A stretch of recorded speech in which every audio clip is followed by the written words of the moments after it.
Good morning, church family. I am so excited that Mike and Maggie are back with us today. And I know those of you who know them are so glad to see them. Those of you who are just meeting them today, you're in for a real treat. You're going to be blessed. They do wonderful ministry. You're going to love Mike's preaching and having Maggie do our women's retreat. They're going to be leading our young adults. They're available for pastoral counsel. So I encourage you, have them over. They've got a lot of wisdom. They've got a lot of love to share. They love us. They're a part of our church family.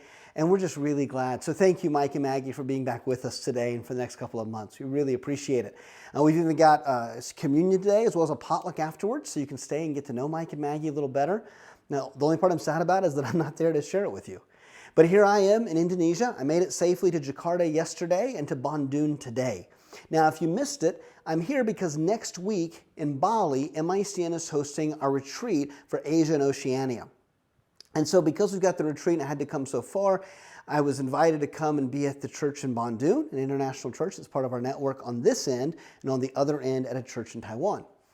So this Sunday, tomorrow, or today, when you're watching this, I'll have actually already been at the church in Bandung and gotten to share about MICN with the congregation there. And probably by the time you're watching this, I'll be on a flight actually back from Jakarta to Bali. So the reason I came in a day early was because I couldn't get flights that worked to get me in on Saturday, which is today while I'm recording this, in time to be able to make the train and then be at church on Sunday morning. So I had to fly in a day early, and I had nothing to do in Jakarta. But I decided to stay a day there, and then I felt led to contact my friend Gary Pockert, who his daughter Catherine, I believe, is there again this morning.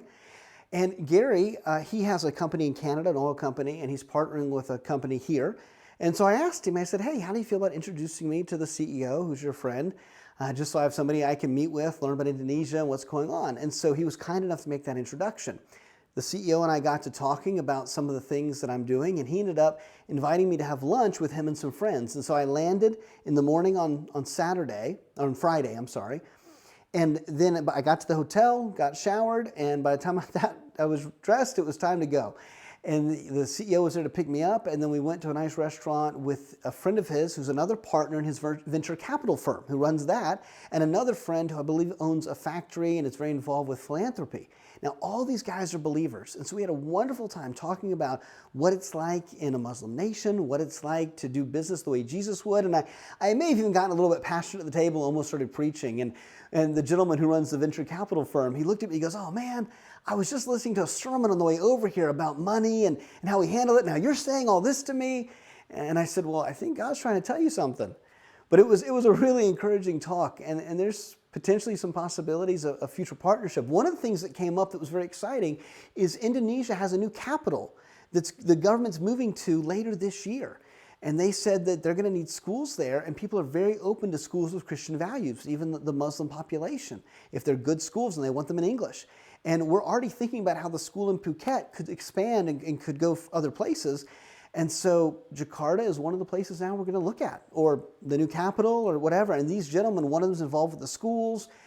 They've also potentially got investment funds and so forth. So it's a great group that we can connect with and talk to and just see where God leads that.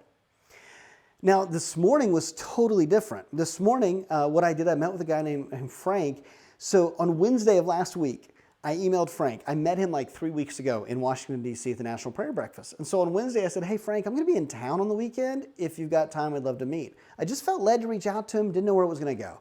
He writes back, he says, David, I'd love to meet up with you. And on Saturday, we have our monthly meeting for our company. Now, his company does microfinance loans to help impoverished people. And I said, great, I'd love to come. He said, great, be ready at 7:30 in the morning, which is not what you want to do on your first day. But I did, we got up, we went to the meeting, and it was like a worship service. There was music, and Frank basically preached. He's a businessman, he's retired. He's not a pastor, but it was powerful. And he's got about 300 employees. And what they do is they're using prayers evangelism. So they're helping impoverished people with their needs by loaning them money. But when they do that, they begin to open up about all the trouble they're having. And they offer, can I pray to you? Can I pray not to you?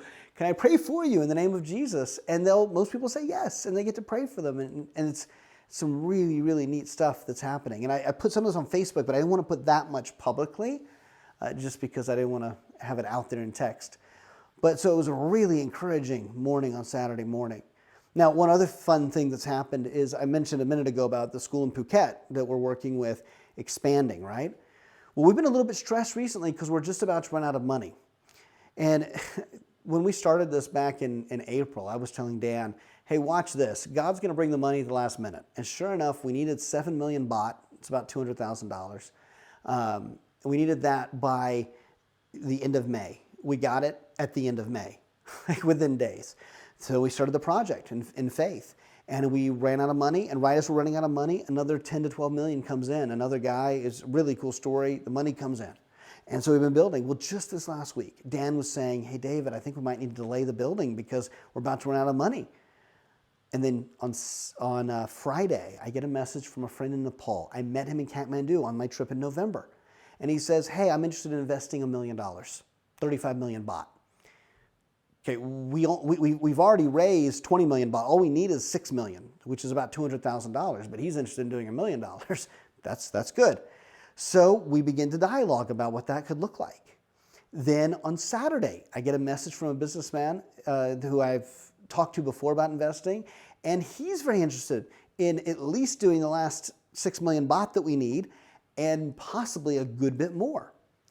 And then we found out this last week IBEX, which is the company that was going to loan us money possibly. That's why I went in November to Phuket, was to meet with the IBEX reps. Well, nothing's come of that yet. It's kind of gone a little bit cold, been a little concerned.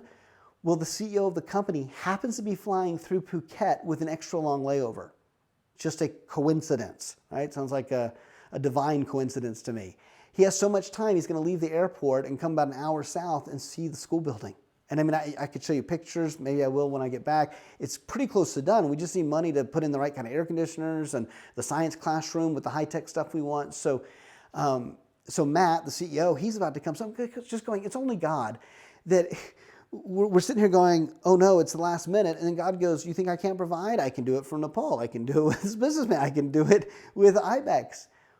It's just really cool to see how God does that. And so often that's how God grows our faith. We have to put our feet in the water, I like to say. It's like when the priests were carrying the Ark of the Covenant with Joshua, they were going to cross the Jordan River.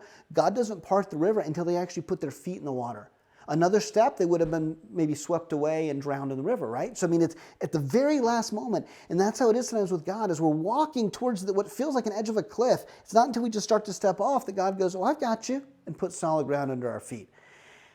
And that's part of the walk of faith. Now, we got to make sure God's called us to what we're doing. Then we know that He'll, put the ground under us.